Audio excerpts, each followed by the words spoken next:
tayo guys. Dito sa isang Aita community. Ay, sorry po.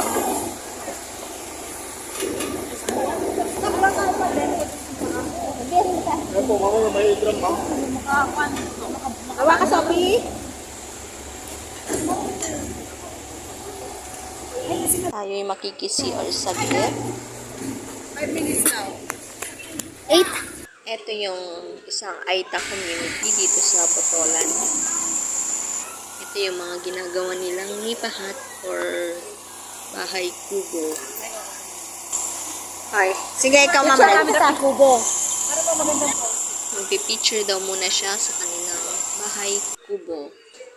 Ganito yung kanilang CR dito guys. Kawawa sila. Paano na lang kapag umulan?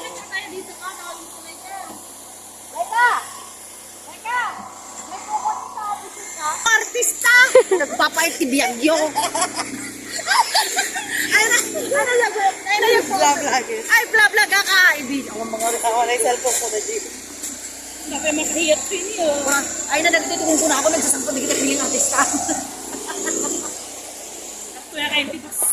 Uy, banana ko. Yan po yung prof namin. Bibili ng aming merienda. 100.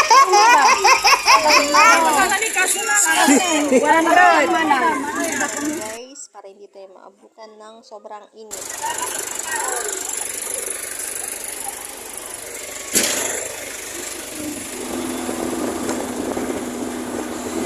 Ito yung tinatawag nilang sandcastle.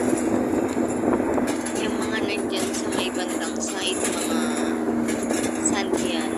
Dito sand. Kaya dito lang tayo sa may bandang gitna guys kasi pwede mo pag-init kasi baka mabuo yung side niya. Delikado siya. Kaya dito lang tayo sa may gitna.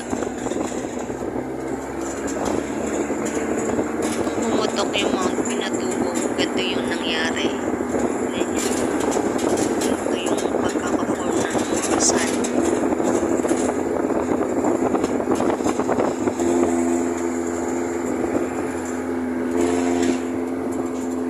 Punta tayo sa pinaka-crater.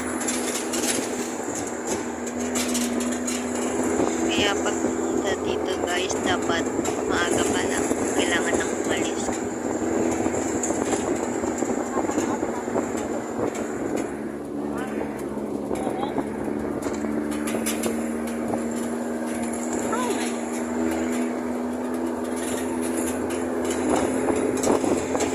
Pagmasdan nyo guys yung paligid.